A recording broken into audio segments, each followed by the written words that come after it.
So hello guys, welcome to my YouTube channel Big Board Kings. तो आप सभी लोगों का फिर से एक बार स्वागत है। तो आज हम चार्ट पैटर्न्स और ट्रेंड के बारे में देखेंगे।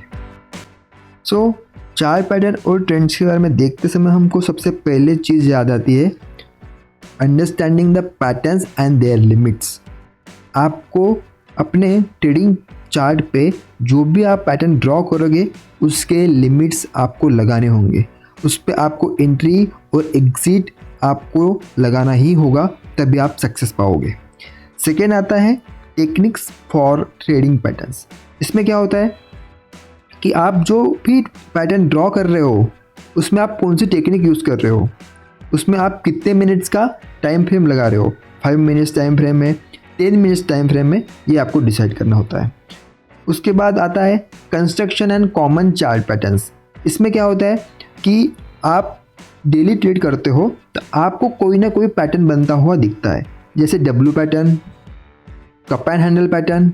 ये पैटर्न आपको डेली दिखते हैं, तो इस पैटर्न पे आपको काम करना है और इस पैटर्न को आपको वर्क करना है, क्योंकि डब्ल्यू पैटर्न और कप एंड हैंडल पैटर्न ये 5 मिनट टाइम फ्रेम पे दिखते हैं।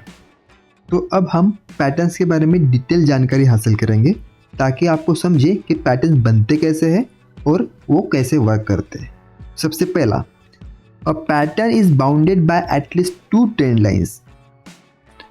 उसमें क्या होता है, ये जो आपकी ट्रेंड लाइन होती है, या तो ट्रेंड लाइन ऐसी होती है, उसके बीच आपका ये चार्ट ऐसे ऐसे वर्क करता है, या तो ऊपर जाता है या तो नीचे आता है।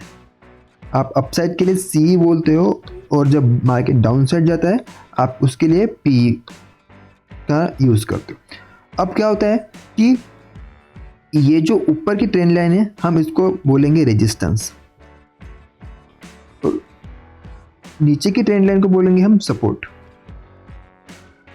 तो इस बीच हमको ट्रेड का प्लान करना पड़ता है। Next, all patterns have a combination of entry and exit points. देखो, अगर ये आपका रेजिस्टेंस है, ये आपका सपोर्ट लाइन है, अगर आप इस बीच आप ट्रेड कर रहे हो, अगर आपको यहाँ पे एसएल है आपका, तो आपका यहाँ पे एंट्री प्राइस, तो आपको एंट्री और एसएल ये 2 चीज़ आपको हमेशा ध्यान रखना है कि हमारी एंट्री प्राइस किस पे हो रही है और हमको एग्जिट कब करना है। आपको एक प्लान को साथ लेके चलना होगा। जब आप एंट्री करते हो उसके बाद आपका नेक्स्ट प्लान होगा कि हमें कब एग्जिट करना है। हमारा प्लान एग्जीक्यूट किस टाइम पे हो रहा है ये आपको ध्यान रखना होगा। उसके बाद आता है patterns can be continuation patterns और रिवर्सल पैटर्न। देखो, हमेशा एक मार्केट में अभी ट्रेंड चलता रहता है कि मार्केट नीचे आता है तो कोई सबका ट्रेड मिस हो जाता है कि किससे कोई लोग ट्रेड नहीं कर पाते, बट मार्केट यहाँ से फिर ऊपर जाता है, तो इसे बोलते हैं रिवर्सल। क्योंकि हर बार मार्केट जब नीचे आता है, ऊपर जाता है, फिर नीचे आता है, फिर ऊपर जाता है, तो ये धीरे धीरे सपोर्ट बनते जाता है मार्केट। अगली बार जब मार्केट आएगा तो मार्केट का ये स्ट्रॉन्ग सपोर्ट रहेगा, ये जो जोन रहेगा ये स्ट्रॉन्ग रहेगा। अगर इसका ब्रेकआउट होता है, ब्रेकडाउन होता है, तो आप इसके नीचे एंट्री कर सकते हो, पर ये अभी स्ट्रॉन्ग सपोर्ट बन चुका है और ये स्ट्रॉन्ग रेजिस्टेंस बन चुका है, तो आप इस बीच में आप रिवर्सल का प्लान कर सकते हो। नेक्स्ट आता है patterns are fractional, meaning that they can be seen in the charting periods, weekly, daily, minutes. तो मैंने इससे पहले ही आपको बता चुका हूँ कि आप जो भी पैटर्न ड्रॉ करते हो, अगर आप 5 मिनट टाइम फ्रेम में ट्रेड कर रहे हो तो आपको उस हिसाब से अपना चार्ट को मेंटेन करना होगा, मैनेज करना होगा। अगर आप लॉन्ग टर्म के लिए सोच रहे हो तो आप 15 मिनट टाइम फ्रेम या 1 आवर टाइम फ्रेम में भी आप देख सकते हो और उस पर भी आपको चार्ट पैटर्न ड्रॉ करना होगा। 5 मिनट टाइम फ्रेम में आपको थोड़ा अलग पैटर्न ड्रॉ करना होगा और 15 मिनट टाइम फ्रेम में आपको चार्ट पैटर्न थोड़ा अलग दिखेगा। तो ये चीज़ें आपको समझनी पड़ेंगी, क्योंकि ट्रेडिंग के लिए सबसे ज़रूरी होता है patterns, resistance, support, trend line, market किस तरफ जा रहा है, ये सारी चीज़ें ट्रेडिंग में सबसे ज़रूरी होती है। उसके बाद ही आप किसी ट्रेड का प्लान कर सकते हो, या इन्वेस्टिंग में या तो आप ऑप्शन में ये सारी चीज़ें करने के लिए बहुत ज़रूरी चीज़ होती है पैटर्न्स। तो यह बात आप अच्छे से समझ लीजिए। उसके बाद आता है a pattern is not complete और activated until actual breakout occurs.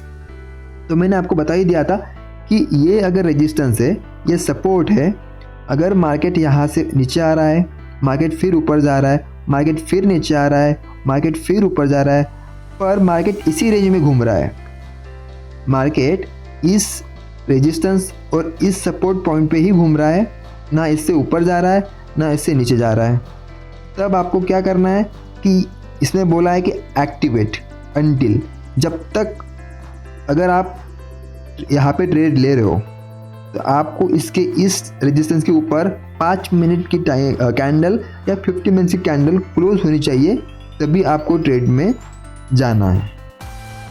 इसे बोलते हैं एक्टिवेशन ऑफ द ट्रेड। ये सेम डाउन साइड में भी होता है। जैसे मार्केट नीचे आ रहा है तो आपको यहाँ पे एंट्री नहीं करनी है। अगर आपको इसके नीचे एंट्री करनी है तो इसके नीचे कम से कम 5 मिनट की कैंडल क्लोज होनी चाहिए या तो 15 मिनट की कैंडल क्लोज होनी चाहिए। तो उसी बीच आपको वहाँ पे ट्रेड एग्जीक्यूट करना है। Then limits of pattern.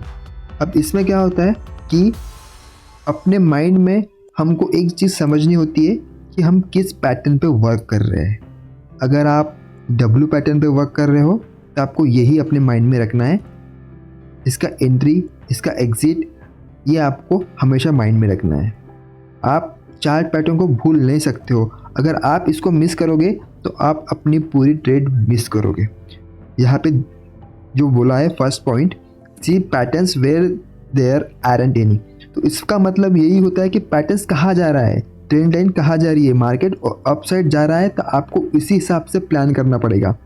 And then second, believe market lower technical and fundamental without evidence. आपके पास कोई एविडेंस नहीं है तब तक आप चार्ट पैटर्न पे कोई भी पैटर्न ड्रॉ मत करिए। चार्ट पैटर्न में सपोर्ट और रेजिस्टेंस ड्रॉ करने का भी एक तरीका होता है। जब तक प्रॉपर रेजिस्टेंस ड्रॉ नहीं होता, प्रॉपर सपोर्ट ड्रॉ नहीं होता, आपको पता नहीं चल जाता, प्रॉपर आपके पास एविडेंस नहीं है, तब आप ट्रेंड लाइन नहीं बना सकते हो। उसके बाद आता है look backwards rather than forward. अब इसमें क्या होता है कि आप हमेशा पिछला सोचो कि पीछे क्या हुआ, आगे क्या होने वाला है, ये आपको नहीं सोचना है, क्योंकि हमेशा मार्केट चलता है एक स्टेप बैक से। क्योंकि देखो मार्केट में अगर साइडवेज है तो आपको ये देखना है कि मार्केट साइडवेज है तो आगे जाके अगले 2 या 3 आवर में मार्केट आपको ब्रेकआउट देगा या तो ब्रेकडाउन देगा। इसीलिए आपको बैकवर्ड सोचना है। आगे क्या होगा ये देखा जाएगा, पर पीछे क्या हुआ, लास्ट 2 डेज़ में क्या हुआ, क्या फिर आप ऑप्शन में आप ट्रेड कर रहे हो तो लास्ट 1.5 आवर में क्या हुआ ये आपको देखना पड़ेगा। उसके बाद आता है 4th point, stick without original price target of patterns after the condition have changed. ये पॉइंट है ऑप्शंस के लिए। जब भी आप किसी ट्रेंड लाइन ड्रॉ करते हो या कोई भी पैटर्न ड्रॉ करते हो तो आप पे जो आपकी टारगेट प्राइस होगी, जो भी आपका प्रीमियम होगा, वो आपको एक बार चेक करना होगा कि वो कितने पॉइंट से बढ़ रहा है, कितने पॉइंट से नहीं बढ़ रहा है। इसकी डिटेल जानकारी मैंने मेरे पिछले वीडियो में भी दे रखी है, उसकी लिंक डिस्क्रिप्शन में है, जाके आप चेकआउट कर सकते हो। देन अब हम आते हैं अपने मेन टॉपिक पे, टेक्निक फॉर ट्रेडिंग पैटर्न्स। सबसे 4 इम्पोर्टेंट टेक्निक्स। इस टेक्निक के बिना आप इन्वेस्टिंग हो, ऑप्शंस हो, दोनों चीज़ें नहीं कर सकते हो। अगर आपको ट्रेडिंग में सक्सेस पाना है तो ये 4 चीज़ें हमेशा याद रखना होगा। Breakouts, entry and stops point, protective stop and retracement. ये क्या होता है, अब हम देखेंगे कि ब्रेकआउट्स क्या होते हैं। मैंने पहले ही बता दिया कि ऊपर वाले लाइन हमेशा रेजिस्टेंस होता है, नीचे वाला सपोर्ट होता है। अगर मार्केट रेजिस्टेंस के ऊपर 5 मिनट की टाइम फ्रेम कैंडल क्लोज कर रहा है या 15 मिनट्स की टाइम फ्रेम की कैंडल क्लोज कर रहा है तो हम उसको ब्रेकआउट मान सकते हैं। और ब्रेकआउट का भी एक तरीका होता है, तो मैं अभी आपको समझा देता हूँ। देखो, ये रेजिस्टेंस हुआ, उसके बाद ये सपोर्ट हुआ, मार्केट ने इसके ऊपर 15 मिनट की टाइम फ्रेम की कैंडल क्लोज की, उसके बाद नेक्स्ट कैंडल इसके ऊपर क्लोज कर दी। तो आपको इसके ऊपर ट्रेड प्लान करना है, यहाँ पे आपको बाय करना है और जो भी आपका टारगेट है वहाँ पे आपको एग्जिट करना है। तो ये दो चीज़ें आपको ध्यान रखना होगा ब्रेकआउट पे। सेम चीज़ ब्रेकडाउन पे भी यही, ये जो चीज़ है ये ब्रेकआउट पे थी और ये सेम चीज़ ब्रेकडाउन के लिए भी है। यहाँ पे भी 50 मिनट की टाइम फ्रेम कैंडल क्लोज होनी चाहिए, उसके नीचे एक कैंडल उसका हाई ब्रेक होना चाहिए, तभी आप ट्रेड प्लान कर सकते हो। अगर इस कैंडल का हाई ब्रेक नहीं होता है तब तक आप ट्रेड प्लान नहीं कर सकते हो। उसके बाद आता है एंट्री एंड स्टॉप्स। तो आपको हमेशा ट्रेडिंग करते समय एंट्री प्राइस और एग्जिट हमेशा प्लान करके चलना होता है। आप लोग क्या गलती करते हैं कि यहाँ पे एंट्री कर दिया, मार्केट ऊपर गया, पर यहाँ पे लोग एग्जिट नहीं करते क्योंकि लोग लालच के चक्कर में लगता है लोगों को मार्केट और ऊपर जाएगा। वो कोई भी पैटर्न ड्रॉ नहीं करते हैं, किसी चीज़ को नहीं देखते, सीधा कैंडल देख के ट्रेड करते हैं। ये गलत ट्रेडिंग स्टाइल है, ऐसे ट्रेड नहीं किया जाता है। तो आपको एंट्री और एग्जिट, एंट्री कब करना है, एग्जिट कब करना है, ये आपको पैटर्न ड्रॉ करने के बाद पता चलेगा आपको, तो उसके हिसाब से ही प्लान करना है। उसके बाद आता है प्रोटेक्टिव स्टॉप्स। तब मैंने आपको इससे पहले ही बता दिया था कि मार्केट जब रेजिस्टेंस पे आता है और सपोर्ट पे आता है तब तो हमेशा मार्केट इसी रेंज में घूमता है। अगर मुझे पता चल गया कि 1 2 3 टाइम मार्केट यही घूम रहा है तो चौथे टाइम भी मार्केट इसके ऊपर नहीं जाएगा। 90% चांसेस है कि मार्केट फिर यहाँ से नीचे आएगा। तो ये हो गया मेरा स्टॉप, प्रोटेक्टिव स्टॉप बोलते हैं उसको। हम किसी भी नाम से उसको पुकार सकते हैं क्योंकि ये हमारा स्ट्रॉन्ग रेजिस्टेंस है, तो हम यहाँ पे रिवर्सल का प्लान कर सकते हैं। उसके बाद आता है मेन रिट्रेसमेंट। ये सबसे इम्पोर्टेंट एंड सबसे खतरनाक वर्ड है। हम इसको हंसी मजाक में रितेश भी बोलते हैं, इस रिट्रेसमेंट को रितेश अलग अलग नाम से बोला जाता है। रिट्रेसमेंट हमारे ट्रेड को सफल बनाता है, 100% श्योरिटी देता है कि हमें प्रॉफिट होगा या नहीं होगा। देखो, जब मार्केट ट्रेंडिंग होता है, आपको पता है कि ये मेरा रेजिस्टेंस है, आपको पता है कि आपका ये सपोर्ट है। मार्केट जब 5 मिनट की टाइम फ्रेम कैंडल यहाँ पे क्लोज होती है, अब रिट्रेसमेंट, ये कैंडल, अब अगर ये कैंडल पूरी ग्रीन बन गई है, उसके बाद नेक्स्ट कैंडल क्या होती है, ये उसका हाई हो गया, इस कैंडल का ये हाई हो गया, ये लो हो गया, ये लो हो गया, ये हाई हो गया। अब जो भी नेक्स्ट कैंडल यहाँ से बनना शुरू होगी, यहाँ से कैंडल बनना शुरू होगी, तो इसका हाई टूटना चाहिए। अगर इसके हाई के ऊपर मार्केट क्लोज कर रहा है तो और कैंडल क्लोज भी करनी चाहिए। हाई मतलब कैंडल तो बन जाएगी, पर कैंडल बनने के बाद कैंडल क्लोज भी होनी चाहिए। अगर वो कैंडल क्लोज हो रही है तो आप उसे रिट्रेसमेंट बोलोगे और आप उसके बाद सेफ एंट्री कर सकते हो और आपको एक प्रॉपर एग्जिट करना होगा रेजिस्टेंस को देख के। तो आइए समझते हैं फिर ब्रेकआउट। अब ब्रेकआउट्स क्या होता है, ये बहुत इंपॉर्टेंट है।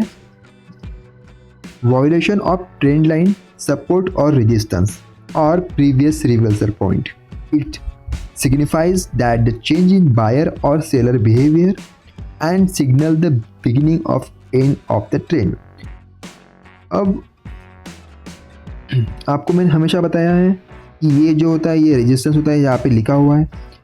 हम सपोर्ट लाइन ड्रॉ कर लेंगे यहाँ पे, ये हमारा सपोर्ट लाइन हो गया। अब मार्केट यहाँ से ऊपर जा रहा है, फिर नीचे आ रहा है, तो ये जो है ये प्राइस, इसको हम प्राइस डिनोट करेंगे, क्योंकि मार्केट इसी रेंज में घूमेगा। देखो यहाँ पे घूमेगा, यहाँ पे घूमेगा, यहाँ पे घूमेगा। तो हमेशा एक चीज़ याद रखना, आपको भी इसी पैटर्न में ट्रेड करना है। रेजिस्टेंस और सपोर्ट, इसके बीच में आपको कभी ट्रेड नहीं करना है। जो स्कैल्पिंग करते हैं वो लोग यहाँ पे ट्रेड कर सकते हैं, और जिनको ट्रेंड वाइज चलना होता है वो लोग यहाँ पे ट्रेड नहीं करते, वो ब्रेकआउट या ब्रेकडाउन का वेट करते हैं। आपको ये ध्यान रखना है कि ब्रेकआउट करते समय कैंडल में वॉल्यूम कितना है, सेलर कहाँ बैठे हैं, सेलिंग कितनी हो रही है, बाइंग कितनी हो रही है, मार्केट में OIS कितना है, ये डेल्टा और थीटा कितना है, ये आपको ध्यान में रखते हुए आपको ट्रेड प्लान करना है। ये सब चीज़ें अगर आपको समझ आ जाएगी तो आपको पता चलेगा मार्केट में ब्रेकआउट हो रहा है या नहीं हो रहा है। तो इसमें क्या हो रहा है, देखो एक प्राइस एक अल्टीमेट लिमिट पे आ रही है, एक रेजिस्टेंस पे आ रही है, उसके बाद मार्केट ने यहाँ पे क्लोज करके अगर मार्केट ऊपर जा रहा है तो हम उसको ब्रेकआउट बोलेंगे। या तो आप सिंपल लैंग्वेज में समझ सकते हो, रेजिस्टेंस लाइन के ऊपर मार्केट अपसाइड जा रहा है तो वो ब्रेकआउट हो रहा है, और सपोर्ट लाइन के नीचे मार्केट आ रहा है तो वो ब्रेकडाउन हो रहा है। तो मैंने ब्रेकडाउन और ब्रेकआउट की कंसेप्ट आपको यहाँ समझा दी है। हमेशा सिंपल सा यही याद रखना है आपको, ट्रेंड लाइन, रेजिस्टेंस और सपोर्ट, ये 3 चीज़ें बहुत ज़रूरी होती है ब्रेकआउट्स के लिए और ब्रेकडाउन के लिए।